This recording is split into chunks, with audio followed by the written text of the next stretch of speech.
In this episode, I tell you all about, oh my gosh, my worst fears.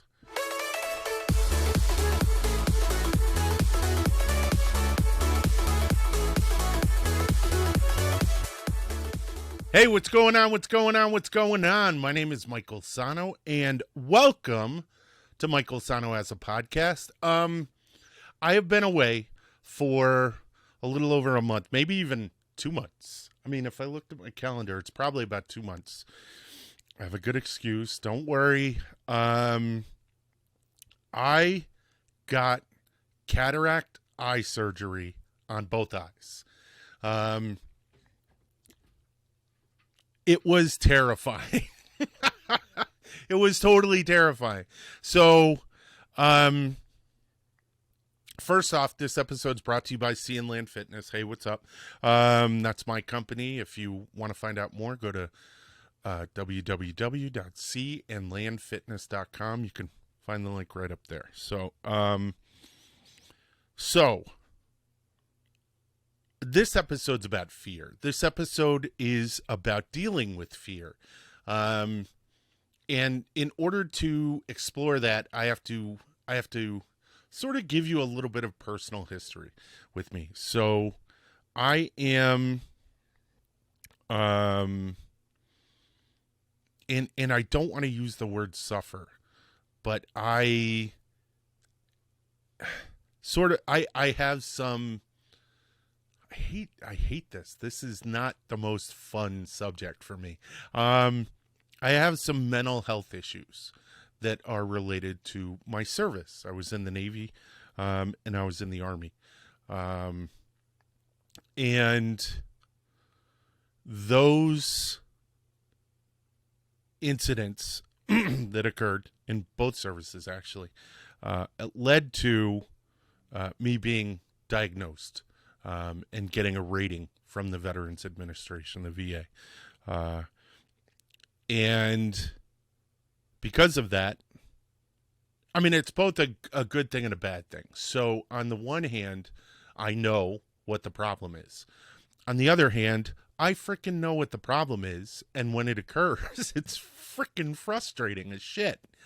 So I'm going to tell you what those diagnoses are and what I did about it. So one of them is agoraphobia. And for those of you who don't know what agoraphobia is, and for those of you who think you know what agoraphobia is, and this is cool because this falls right into the sports/performance psychology space. So this is right in my wheelhouse. So agoraphobia is a fear of being afraid. It's such bullshit. In a nutshell, in very layman's terms, that's what it is. So agoraphobia is a fear of having anxiety about something. So, and that's going to become relevant a little later in the story. So I have agoraphobia and what's called generalized anxiety disorder. And I've just gone to the VA because a bunch of things have recently occurred to try to get my rating adjusted a little bit higher, because I think there are this is the curse of too much knowledge. The self-diagnostic aspect of it, where you go and you say, hey, I have this. Like, what do they tell all first-year psych students? Don't take this information and self-diagnose or diagnose your family. So I'm throwing that advice right out the window here. So there's a thing called the DSMR. It's a Diagnostic and Statistical Manual Revised. It comes out every couple of years, and it's by the APA, the American Psych Association. And they it's just a laundry list of diagnoses and what it takes to kind of pinpoint what the issue is with a patient. So one of the things that goes along with agoraphobia is what's called panic disorder. And it seems obvious on its face. I was going to say prima facie, but on its face, it seems obvious because you've got this fear of having anxiety, having a panic attack, and you have this disorder that feeds into it. So it's very cyclical. Um, and I'm going to the VA right now, and trying to figure that out. But now, why is all this relevant? So I had to have, since I was a child, I've had cataract. I had something, I think it's called infantile cataract surgery. So if you'll see this, you see how that's clear, okay, right there. That is what it was like to look out of my eyes. That opaque orange filter, basically. It was like I was wearing orange. Remember blue blockers? It was like I was wearing orange sunglasses all the time, and I didn't realize it, and until I had this surgery. And they do the surgery in 2 stages. They do one eye. I had my right eye done, and then my left eye done the very next week. So you're awake for this surgery. You're wide awake for this surgery. You're I'm gonna slaughter this. Anesthetized to some degree. They give you like feel good stuff, so you don't really notice. It's like, oh, you saw my leg off. All right, that's cool. Keep going, bro. Oh, I felt that, but it's okay. That's kind of what it's like going through it. Now, prior to doing it, so you go to surgery, and I'm terrified. That was a hiccup. Sorry, let me have something to drink. A little bit of coffee, Peter Madeira, that's for you. So, I'm terrified because she's my doctor, amazing doctor, pretty much family. She's just tremendous. Dina Weintraub, I can't recommend her enough. But I'm terrified because apparently they tell you you're going to lose this plane of focus. So you can either see far or close. You can't have it both ways. And I'm literally, for lack of a better word, scared shitless because I've always been able to see up close. So I'm like, what's this going to be like? Am I going to be able to, what am I going to be able to do? I also, for those of you who don't know, I shoot pistols, rifles on a range. And that, again, is going to be relevant later. So I need to be able to see out to about here. And if it's as fuzzy as my eyesight was, I was thinking the worst. So I'm terrified. I get there. And, they're telling, hey, how's things? Everything is going to be great. And everyone's already told me how life-changing it was. But I'm scared. Real fear. And that fear just keeps feeding into itself. So I get in there, and the first thing they do is they have to do laser occlusion. I think I got that right. Basically what that is they strap your head down. You're not dosed up yet. This is prior to surgery. I have my head strapped down. Can't move. Don't move. Don't move, they tell you. Don't move at all. And what they're going to do is shoot a laser in my eye and break up the cataract, which is hardened proteins inside your lens. And I'm claustrophobic.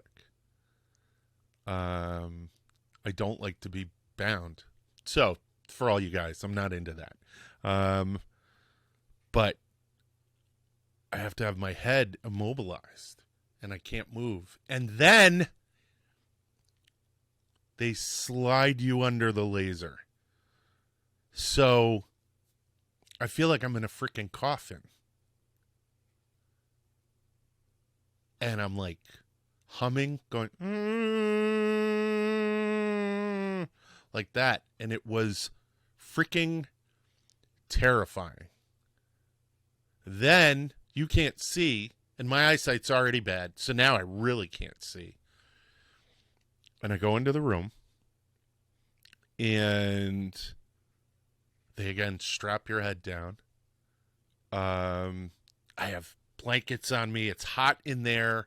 I'm like freaking out. I'm like, dude, can I and I had to have a mask on. So I'm like, this is not cool. Can we take the mask off? And it was so funny because everyone in the surgical suite was like, no, like almost in unison. And then Dr. Weintraub goes, yes, you can have it off. Take the mask off him, please. I was like, oh, thank you, God.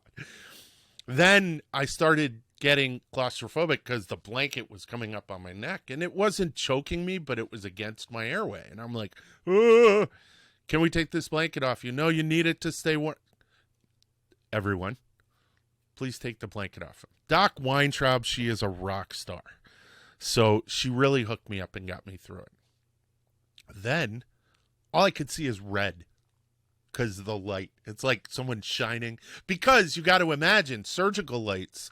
Like I have lights on here in the studio and they're nothing. They're bright, but they're like, think about 5 times the magnitude of that. So they are really like, boom, right in your eye. But all of a sudden I could see. The red drifted away. And next thing you know, I can see. I can freaking see. I'm seeing in a way I've never been able to see before. Wow. I'm seeing colors I've never seen before. I bought these things from Camelback, these water bottles. That's what I put my creatine mix in the morning. I bought an orange one because orange is my favorite color, as you can probably imagine from in here. I've never seen orange like that before. And my wife's bottle that I got her was pink.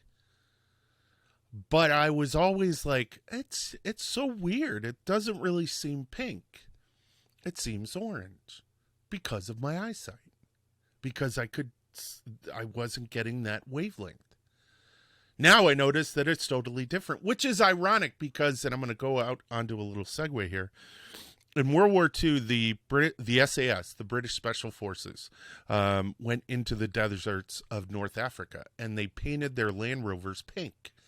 Because pink in the desert is almost invisible because it blends right in because of its closeness to orange and brown and being that halfway point.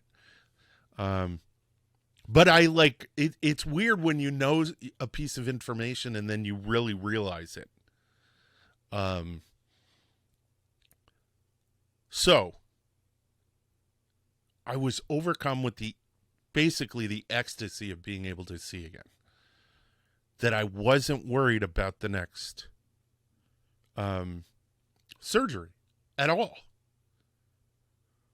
So I get there and I didn't have these panic attacks. So I'm like, all right, this is awesome. Until I got underneath that frickin' laser machine. She had to do it twice because I was just like, it's almost like my my body said, "Hey asshole, remember? You're scared of this crap." And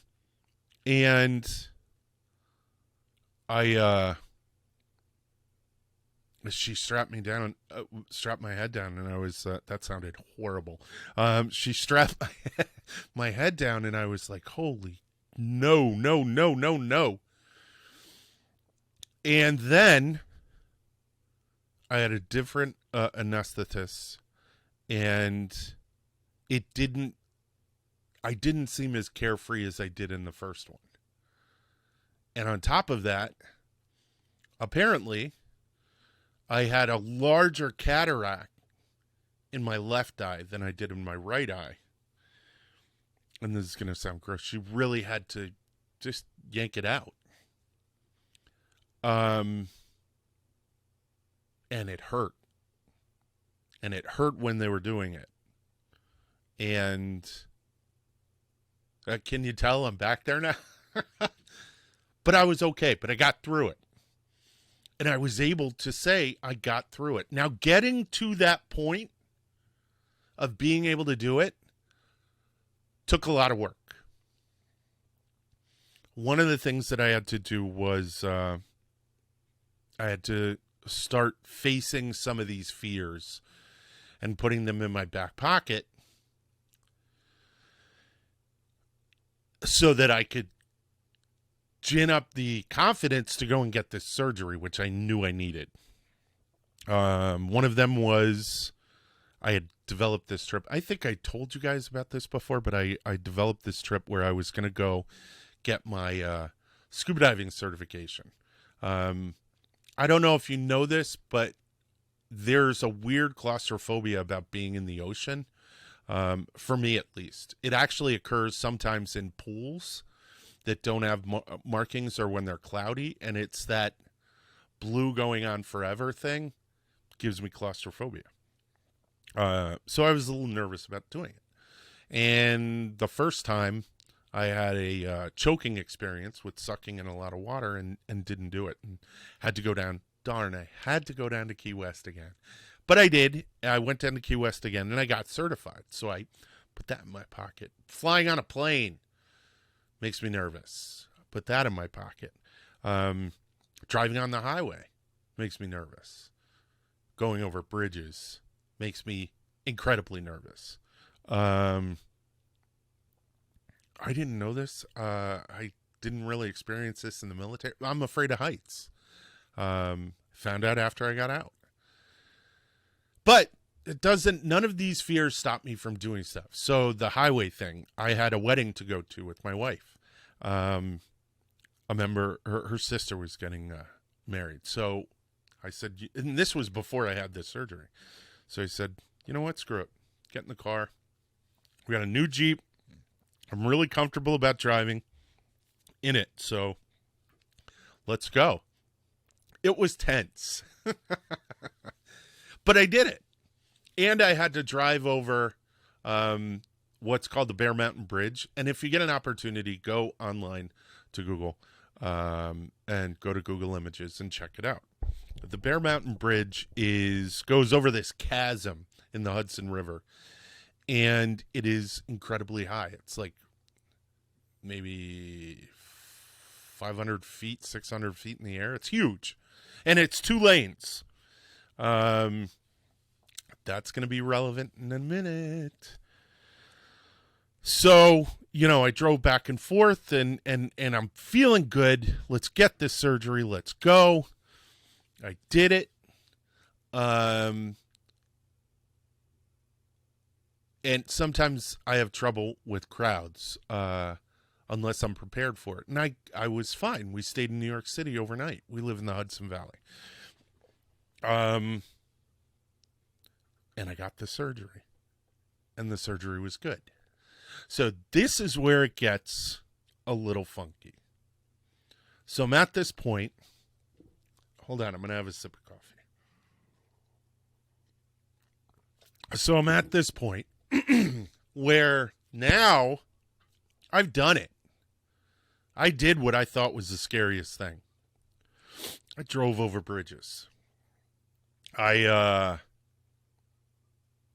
got the surgery. I went underwater and loved it. Did the highway driving and was like, you know what? I want to plan a trip down to Gainesville where I drive. This eyesight, I'm thinking maybe that's one of the roots of a lot of my my anxiety. Well, it turned out that that wasn't exactly the case. So I get my surgery. And I'm talking to a friend of mine from the Army. And since I'm a disabled veteran, I get some benefits. One of them is access to military bases and the facilities on these bases. And they have, at West Point, at the USMA Military Academy, they have a marksmanship range called the Tronsrue Marksmanship Range. I hope I'm saying that right, West Point. And I'm like, you know what? I love shooting. I don't belong to the club that I used to belong to anymore. So I'm going to start shooting at West Point. It's going to be awesome. I am excited. I talked to the people there. They're like, yeah, sure. Come on over.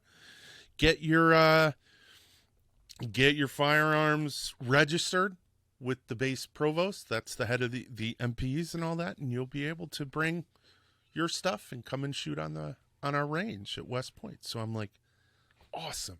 This is going to be cool. I finally did it. I'm finally better. I started not feeling like a disabled veteran. So I drove. I had my son with me. Feeling a little nervous getting up to the bridge, but we get across the bridge, no problem. I'm like, okay, all I got to do is drive back. That's not a big deal. I got Bob with me. We're set. So we get done, and I say, you know what? I need to go to Walmart, so why don't we take the highway up, and we'll just take the bridge in Newburgh. So I turn on this highway called 9W, and we keep going up, and up, and up. And all of a sudden, we're on the top of Storm King. Storm King is a mountain directly above West Point that has a highway that goes over it that is open to the air, basically. It's on a cliff. And you drive along it, going 55 miles an hour. I was white-knuckling it the entire way. And I was like, whoo, holy crap. Can't believe we're here. Can't believe we did this. But I got through it. But I'm a little shaken, okay? But I'm figuring, you know what? I'm not going to do that ever again. Holy crap. That was just tons of expletives later. That was terrifying. But whatever. No big deal.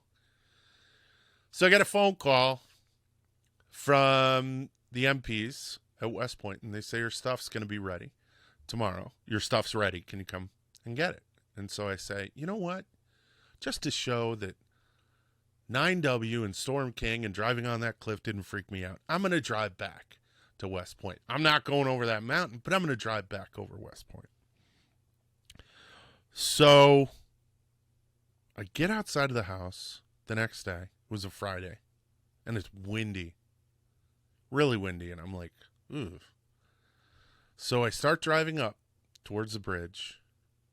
I get to the bridge, and the wind is so hard that it's like pushing me towards the sides of the bridge.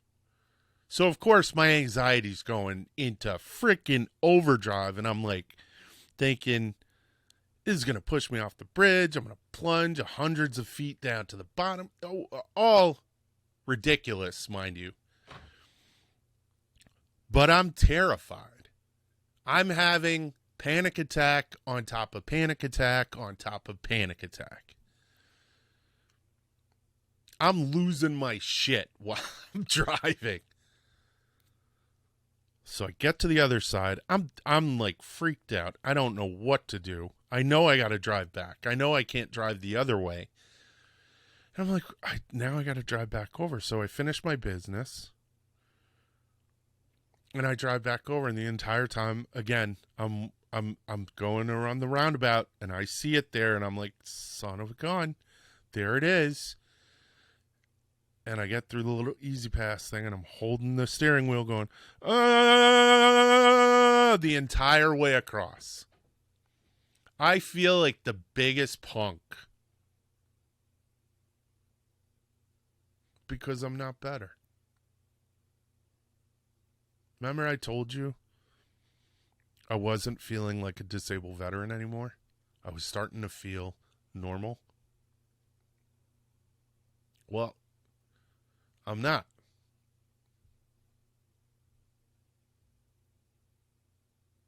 I know that my fears are unrealistic, but they still come anyways. I'm going to work on that. I'm going to still go over the bridge.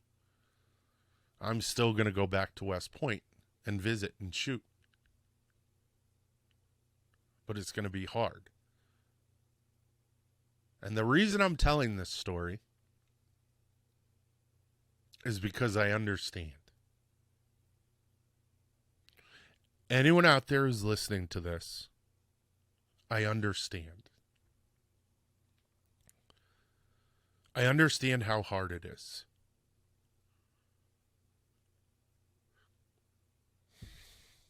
I'm sorry. I'm like getting a little freaking misty here. But, you know what? I did it. I got to the other side of the bridge. And I got home. And it took me like a week to recover from it. And my wife said that I probably didn't recover from the anxiety that I had during the surgery. But I pushed it. And it's okay that I pushed it.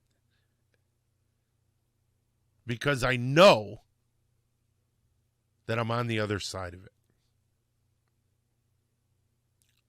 All I need to do is develop some psychological skills to manage it. And that's it. That's my story. All right. I don't know how to end this because I don't want to end it like, oh my God, I can't believe that happened to me. Because I don't want you to feel bad for me at all. I just want you to know that fear is a real thing. But it is something that you can overcome. It just takes courage. I don't consider myself brave, but I can pat myself on the back for being brave and doing these things. They may seem ridiculous to you, but they're real things that I experience. And for all of you who also experience these things, I applaud you for getting up every day and dealing with them. All right, that's it. That's all I got. This podcast was brought to you by Sea and Land Fitness. If you want to get any of the gear, our hats and all that stuff, we have winter hats. I got to go pick them up. I actually have to pay for them. Rich, don't worry, I'm going to pay you. And yeah, so there you go. All right, we'll see you soon.